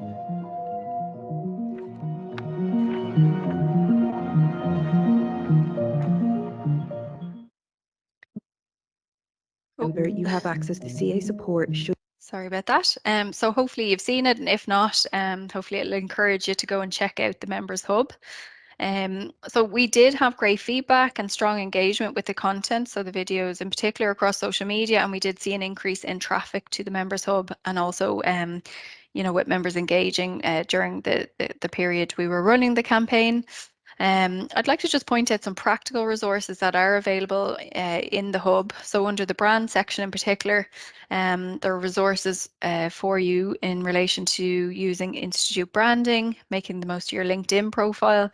There's supporting materials like virtual backgrounds, LinkedIn cover images, some tips and tricks, and we're building that out as well. We'll be adding some video content to support that as well shortly. So lots of resources there, so hopefully you do check it out. Okay, so finally, this is my last section. So I'd like to just share a little bit around some research insights that we've gained into student attraction. It's quite a recent study. So we partnered with Sybil on their graduate research study to get a better understanding of the motivations of students in Ireland in 2023. So I'll just jump straight in. So at a high level, these are some of the key insights. So the rate of growth of higher education institutions is slowing. However, there were still record numbers of university students in 21-22. Students are getting younger and more females are opting for higher education. Graduates are attaining higher grades and more are graduating with a 2-1 or better. Employment remains the preferred post-university option. For 7 and 10 undergrads versus further study like postgrads, for example. Students' confidence in the graduate market remains relatively low, with 1 in 2 students thinking it'll be tough to get a job next year. And there's been an increase in the average application rate for final year grads versus last year. And then finally, accounting continues to dominate the graduate market in Ireland, with 1 in 5 grad opportunities now in the accounting and financial services sector. So just to kind of get into the nitty gritty, what do students want from their employer? So the study actually told us that student expectations overall are generally lower than before the pandemic, but let's share what those expectations look like. So most employers ultimately want to know, what do students want from them? And you'll see here now that friendly culture, good work-life balance, career progression and interesting work are top of the list. So it's important to be mindful of these preferences when positioning opportunities if you want to attract the best talent. Then when we surveyed what happens when a student is faced with multiple offers, which is often the case, salary and good work-life balance are the main reasons students will choose one employer over another. So what's worth flagging is that 1 in 3 of our fan club students, so these are students who intend to join the profession, care about salaries the most, and that will be an ultimate decision maker for a student. So then on to salary expectations. You'll see that student expectations have had a notable jump in the last year, which is perhaps no surprise given the climate and cost of living. The general graduate expectation is just shy of 38k. But before anyone here has a heart attack, I should flag that our fan club sample, those intending to join the profession, adjusted their expectations to 33k, but I do appreciate that is still a very high value. One thing that came through strongly in the research was the importance of clearly showcasing salaries in job descriptions. This is something students feel extremely strongly about, and it can influence whether they apply or not. So kind of gone are the days where not competitive or negotiable cut the mustard. Transparency is key now for the next gen, so something to bear in mind when advertising. Then we next look to when students are searching for jobs. So timing is something that we often get asked about. And this study tells us that students are most active with their job search in the first term and are generally more active than pre-pandemic levels. However, there is activity across the year and several spikes later in the year, which is in keeping with what we see in our interactions. Some students will wait till near the end of their studies or indeed after their studies to apply for roles. It is common now for employers to recruit throughout the year, and in our profession right up until the enrolment deadline in September, in order to secure the talent needed, which we well know about.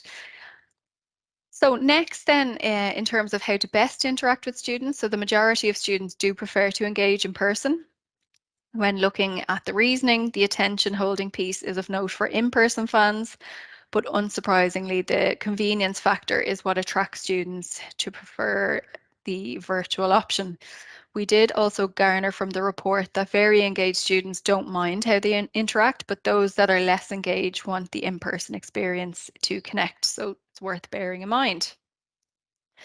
In terms of showcasing to students, we can see that fairs, Insight Open Days, workshops and employer presentations are the most popular careers activities, and digital engagement is hugely important. Social media careers content is the most effective way to consume information, followed by grad career sites and uni career services, and then general social content.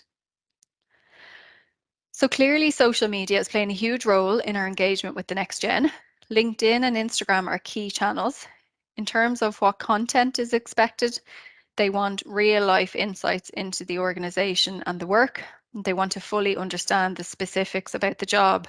So fun and friendly content that showcases kind of day in the life kind of style content, or clearly brings to life the role and what they can expect.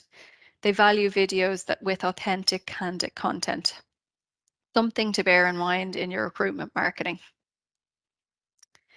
And then looking finally at the recruitment process and onboarding. So virtual interviews cause the most students to drop out of a process followed by a test. So if possible, I'd suggest conduct interviews and assessment centres in person. Otherwise, make virtual activity as engaging as possible and provide comprehensive supports for tests that came through as an ask from students. So in terms of starting the job, a first grad job can be daunting to students. So providing guidance, training when they join will help ease their stress. Providing mentors or buddies can also increase your attraction with students, and it helps them integrate into the workplace quicker. So that's a real quick rundown of the key grad findings. I know I'm conscious I'm tight on time, so I wanted to keep it within the 20 minutes or so. So in terms of summing up the research, I'll leave you with a few key takeaways. So really it's clear to see the next gen consider salary, work-life balance, L&D, culture, purpose and transparency when making career decisions. Let's not forget these factors will also be important in retaining next gen staff. Social media is a key engagement tool for the next gen, Instagram and LinkedIn in particular, but TikTok is on the rise. Engaging with real life content works really well, so particularly video format. Social aside, it's important to be visible online in some way. The next gen expect a shop window. They want to get a feel for what the role and the place of work will be like.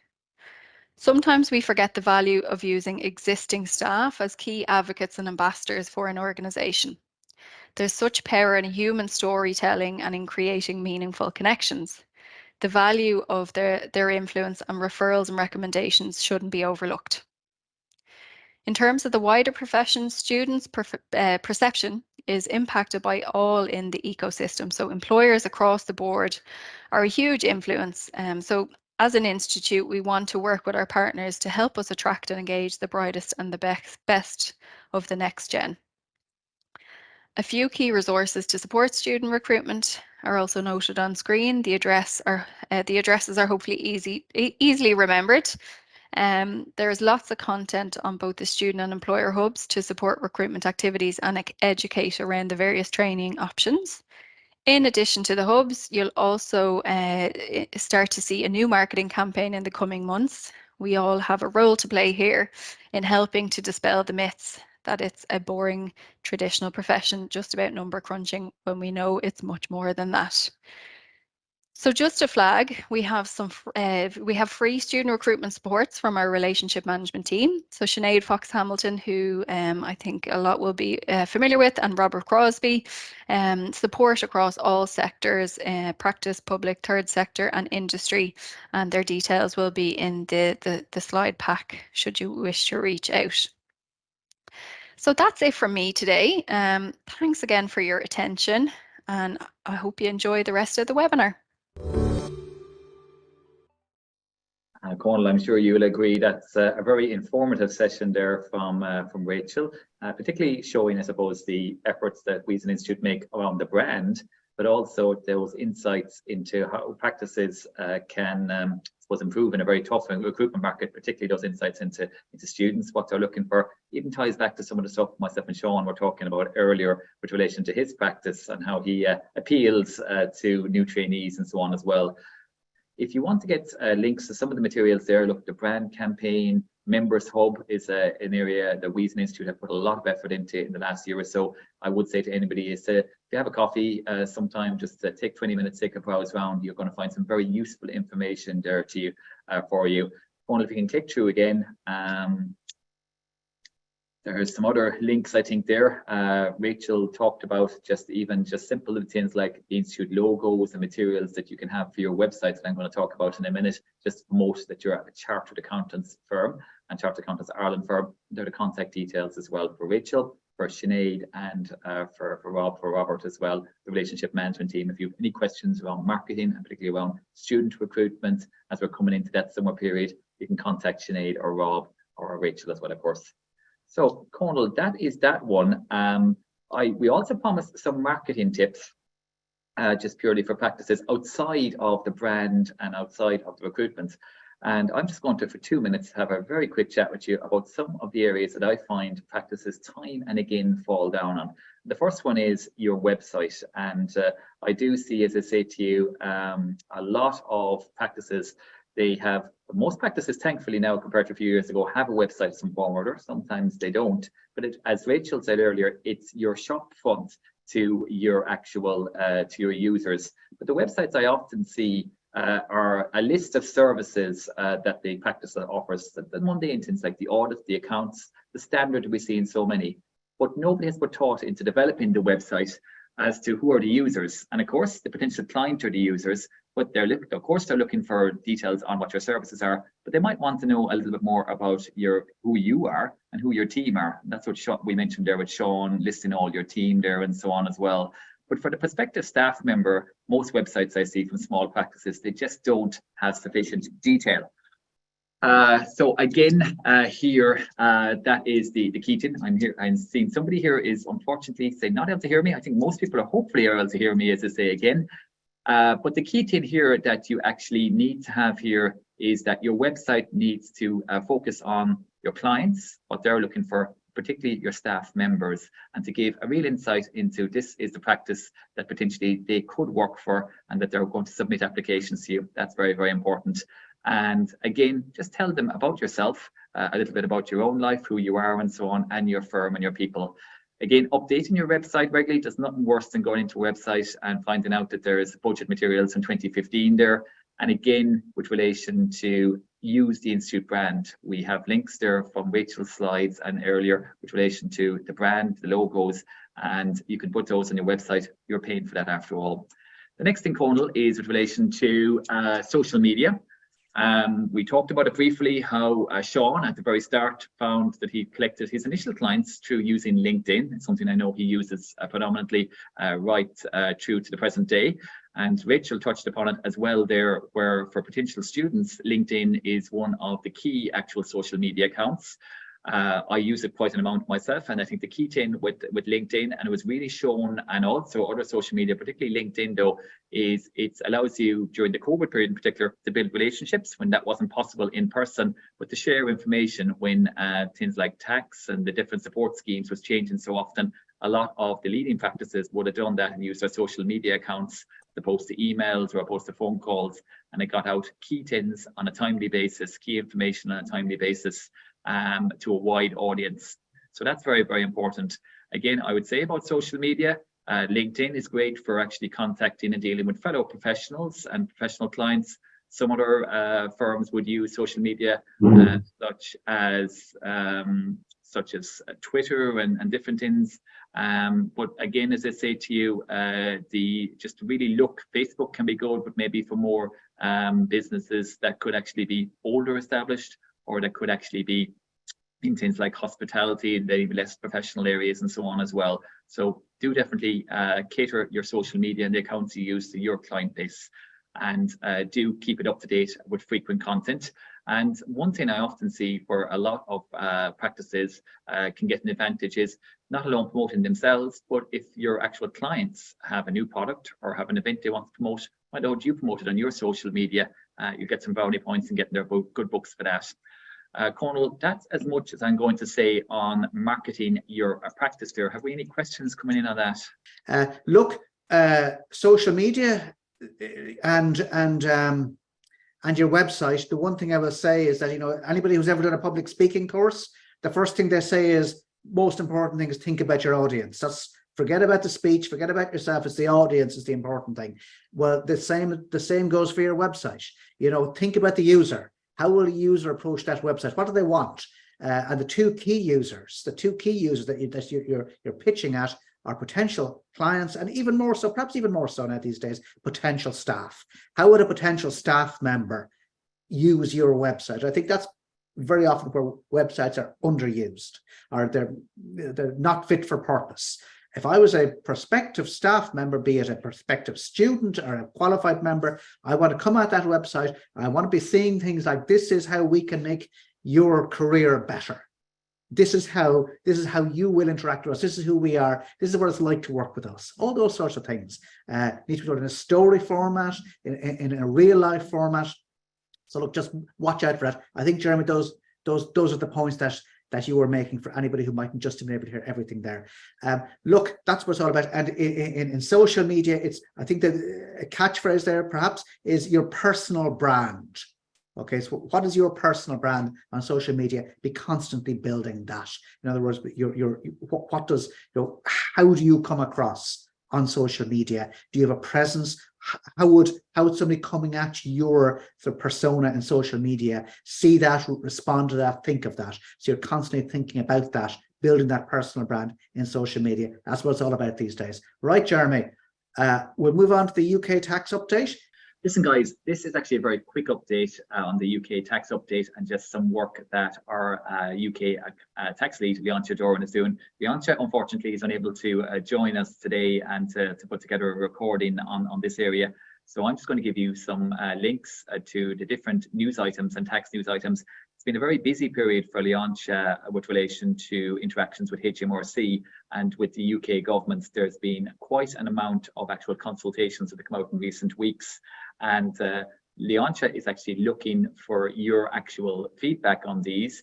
A lot of these are actually going to need to have formal comments back from the Institute during the summer months. And so Leontia, for the two here in particular, the Tax Administration Framework Review, if you click that link there, and also the Tax Administration Framework Review, Creating Innovative Change. There is, as I say, an overview there at the links of what the actual reviews are about. It's more actually, as I say, to you, looking at HMRC's information and data gathering powers and how they can be updated. That's the actual first one.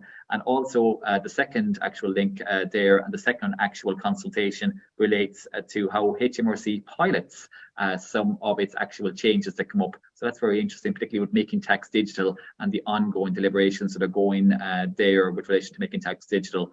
So if you have some feedback on those consultations, please get them to Leontia by the 30th of June. You may also be aware, particularly if you have agriculture, the actual agriculture clients here in Northern Ireland or in the UK, that basically the agricultural property relief, it's proposed that this is going to be restricted from 2024 onwards. And this is something that I know may cause a lot of disquiet for those involved in farming and for your clients involved in this area. Leontia, I'd love to hear your comments if you have clients in that sector, and you can email her at the email address there. That is pretty much my UK tax update, Conal. Have we any questions coming in? No, nothing besides that. We've answered a number of tax queries, I think, yes. So thank you very much to Garrod for working away in the background on that. You're still there, Garrod. Man.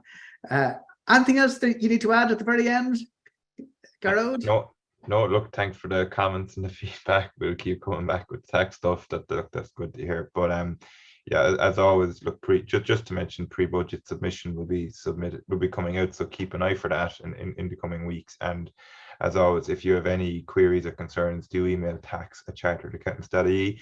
Just bearing in mind that we can give direction but not advice. That's the last word there. But just enjoy the weekend, everyone, and yeah. Great, Garrod, and you. Looks like the sun's going to shine. Let's hope. Fingers crossed. All right, everybody. Listen, I know if we've got a couple more slides just about upcoming webinars and such. We'll just look at those. We've got the Charities one in ROI coming up next Wednesday afternoon. So that's going to be good. We've got a number of people on for that. We've got the Charities regulator on, and I think Neil Fitzgerald is going to join us as well. I think he is to talk about sustainability in charities. So that's going to be interesting. Anti-money laundering then towards the end of the month. We're looking forward to that too. And of course, Practice News returns to you all on Friday the 1st of September. You can book now for it. It's up there to book it if you want, even now.